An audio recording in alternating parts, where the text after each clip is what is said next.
Welcome back to the channel and to the conclusion of the Pickering ride. If you missed part 1, definitely check that out first. Check out our YouTube page, Duality Hub, for the first part. So we're back in the car, the drive resumed, and we were moving steadily toward her correct address.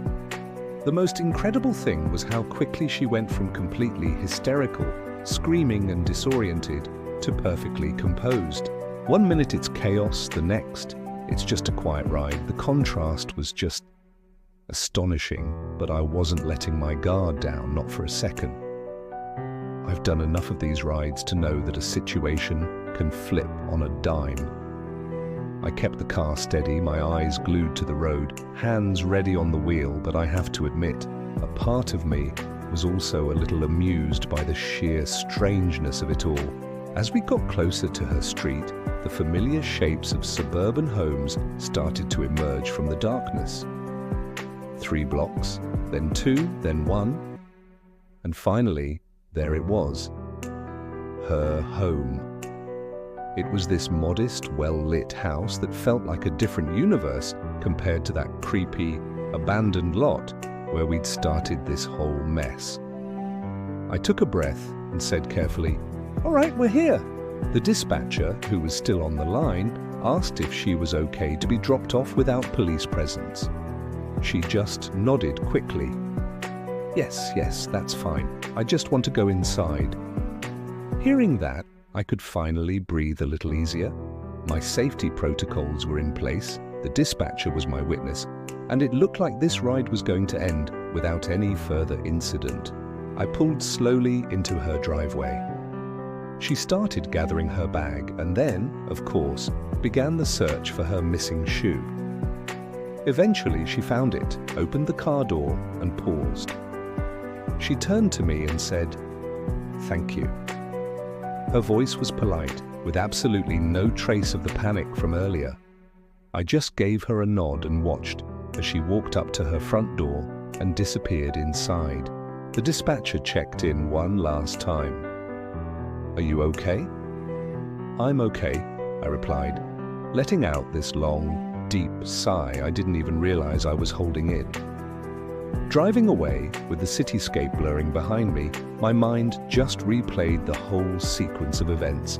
Finding her at that abandoned building, her initial confusion, the screaming, the dispatcher's calming voice, and yes, the infamous missing shoe. I couldn't help but marvel at how unpredictable people can be. One moment, someone is lost, hysterical, maybe even a danger to themselves. But the next, with just a little structure, a calm voice and some reassurance, they become coherent, rational, even polite.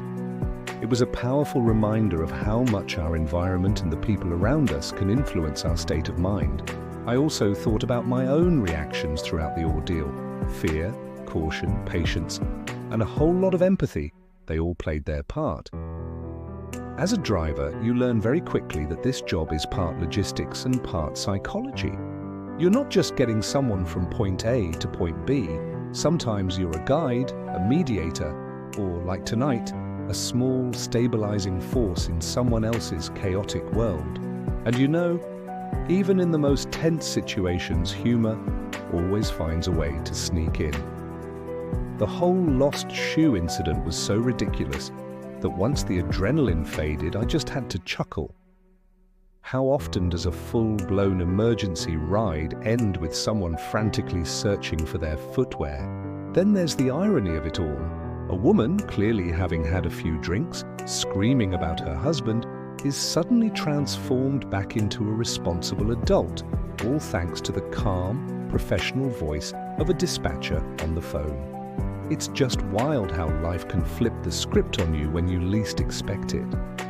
This whole experience really drove home a few key lessons for me, and for anyone who works with the public, really. First, patience is everything. People are unpredictable, especially under stress. Staying calm yourself can de-escalate almost any situation. Second, professional boundaries are crucial. I had to ensure my own safety while also helping her. Keeping the dispatcher on the line and following procedure was a non-negotiable part of that balance. Third, and this one is huge, small interventions can have a massive impact. A calm tone and clear guidance completely changed her behavior. It's a testament to how powerful our psychology is. Fourth, document everything. As soon as I was clear, I called customer support and filed a report. Even if nothing more comes of it, it's always best practice to have a record of what happened. And finally, you have to find the humor to stay sane. In the middle of all that stress, noticing the absurdity of the little things like the missing shoe helped me keep my perspective and not get overwhelmed. As I merged back onto the highway, the lights of Toronto receding in my rearview mirror, I felt this quiet sense of accomplishment. It wasn't pride exactly, it was more like relief and a heightened awareness. A reminder that my job, which can often feel mundane, can also place me right in the middle of life's most chaotic and human moments. I thought about her friend, the guy who called the ride, probably pacing back in downtown Toronto, worrying if she'd made it home. I imagined his relief when he finally got the notification that she was safe and sound. Life on the road is full of these little stories. They're unexpected, they're chaotic, and sometimes they're just plain absurd. Each ride is its own narrative, each passenger a new character. And sometimes, like tonight, it's a story where patience, professionalism, and a little bit of empathy make all the difference in the world. By the time I finally pulled over for a quick break, the night felt different. The city had returned to its usual quiet rhythm, but my mind was still buzzing. A ride that started as a simple trip had turned into a journey through confusion, chaos, and ultimately a successful resolution. I took a deep breath, grabbed a bottle of water, and got ready for the next ride. Because in this city, the adventure never really sleeps. Thanks so much for sticking with me through this crazy story. If you enjoy these ride-along tales, please hit that like button, subscribe to the channel, and ring the bell so you don't miss the next one. Stay safe out there.